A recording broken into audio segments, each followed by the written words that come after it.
Hey guys, how's it going? Now, if you didn't see the last video on the R32 Skyline, I suggest you go and watch that. In the top left corner, top right corner, you'll see it up there. So in the last video you would have seen we removed the RB20. Unfortunately it did catch on fire, snapped a few valves. Overall, terrible engine. We've now sold it, taken the parts we need, which is the oil pan and a couple of the accessories, you know, all the goodies that we do need.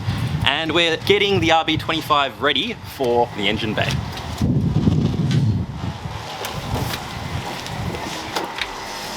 So, as you can see, she's a bit gross, a bit dirty. Today's goal, making it nice and clean. Clean enough you can eat off it, I think. You reckon that's the goal? No one cares, bro.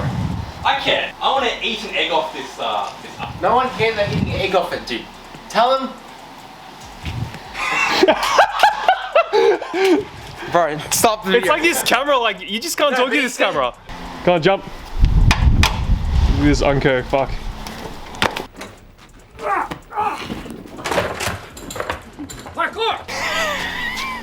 Never seen you move that fast there. Yeah, so today, cleaning up the engine bay, strip it as much as possible, removing the brake master, the slave, all this jank wiring, getting it stripped, getting it ready for paint. What colour do you want to go? No. Now, the big question, colour choices. So we got a few, we got blue, red, green, pink. Imagine hot pink engine bay. What do you guys think? What do you think, Daniel? Just make it black. I don't think Daniel approves of the pink engine bay. I'll leave that up to you guys. Comment down below what colour we should paint this engine bay. See? Zuggy, zuggy, zuggy, zuggy, zuggy, zuggy, zuggy.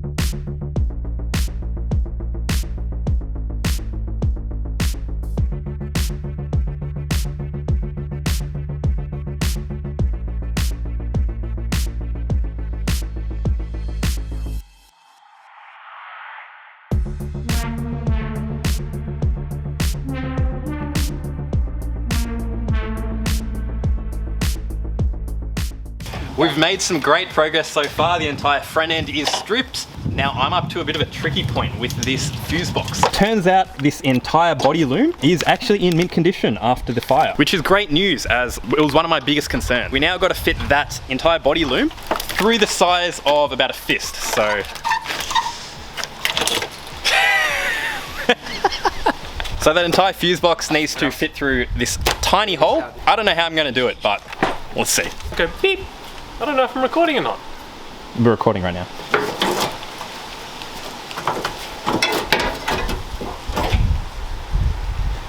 Yucky.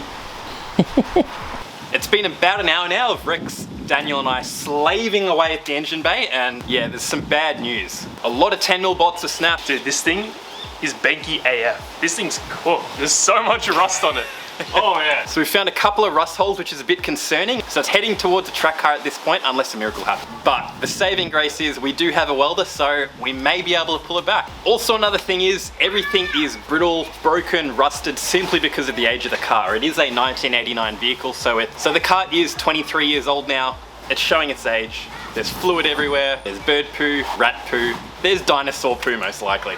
We are now taking off the rest of the body loom. It's a bit of a joke with every single clip that I'm trying to take off right now is just disintegrating. The rust is pretty bad. The rust is, it's to a minimal. Yeah, rust is to a minimal. Rust is to a minimal. So another small little update. Turns out that the previous owner, either in Japan or when it came to Australia like 10 years ago, they've relocated this fuse box harness through the incorrect hole in the bay. So I've got a bit more to go. I'm still disassembling the actual fuse box so I can remove it for paint. Yeah, good times.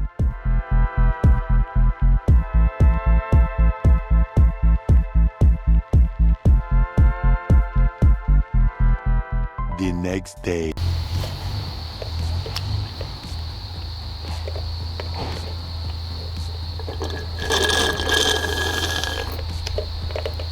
Just what I needed for day 2, I think. So as you saw in the last clip, I did disassemble the entire fuse box. So we are going to feed the fuse box through that tiny hole and start removing all the brake lines, brake master, all the other stuff I said earlier in the video. Okay, so we've made some good progress so far. I have begun pulling out the harness through that little bung in the engine bay. It's honestly proving quite damn difficult. The next hurdle is this fuse box that I couldn't actually disassemble. One side I was able to completely disassemble, the other side I couldn't. So that's going to be a bit interesting. Yeah, overall, not a fun job. I'm really not enjoying it. And looking at all the finer details, there's rust everywhere. It's very demotivating, yeah, you know. All right, guys, we're almost there. We've got the last little fuse box just almost through the hole. Man, it's been a journey getting that through. It's been like 45 minutes now. We're almost there. So I tried fitting the fuse box through that little hole. Unfortunately, it was just too big. So I've had to feed some of it back through.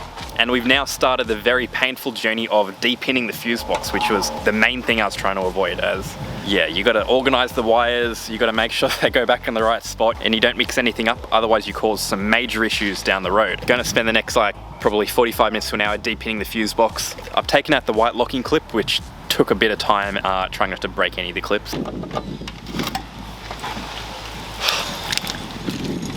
3 hours, guys. Oh man, I don't think you guys understand how difficult that was and how happy it makes me that we got this through. Good progress is being made right now, good progress.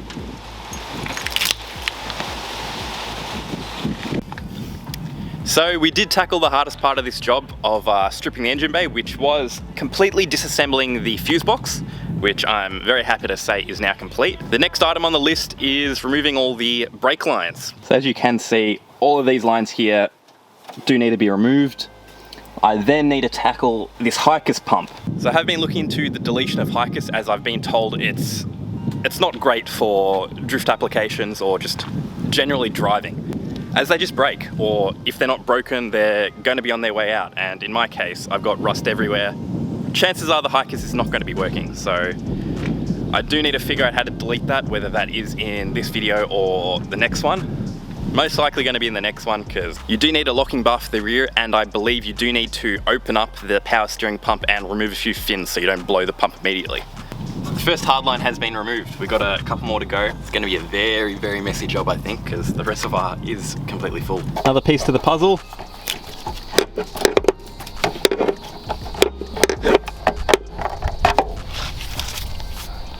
The wiper motor. So another quick little update. Majority of the bay has now been stripped.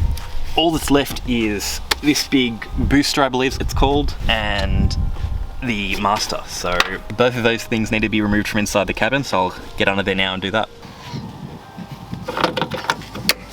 Doosh, another part. One more piece left.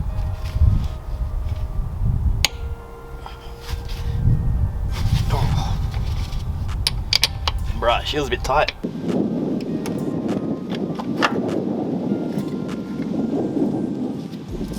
And here is our booster cylinder, which actually seems to be in relatively good condition on the inside, obviously, but the outside is gross like everything else in the engine bay. We'll clean it up, make it look nice and schmick.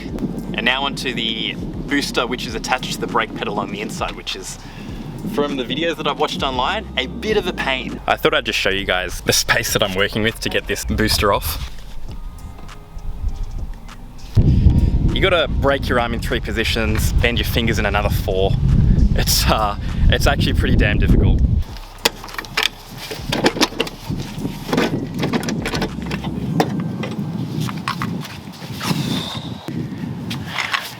Guys, we got the booster off.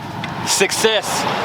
So I thought I would also explain how this comes out, as I did have a bit of difficulty as there's not many resources online. And you got this little cotter pin, so that obviously needs to be removed first. Then there's this little plastic cap, so you either use a set of pliers or something just to crush it, and then break your hand and your arm and every other body part in 4 to 5 different positions to take these 4 12mm nuts off. Not the funnest job.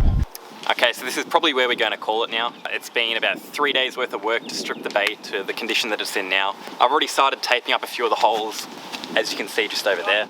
Honestly guys, I am super keen for the rest of the build. I would like you guys to comment down below what colour we should go with the engine bay and the rest of the car. I think at this stage we are just going to be rattle canning it, simply because of the time factor. It's going to be a lot quicker to rattle can over getting out a spray gel. We're actually going to a booth. Look forward to the next video of painting the bay. Have a good one.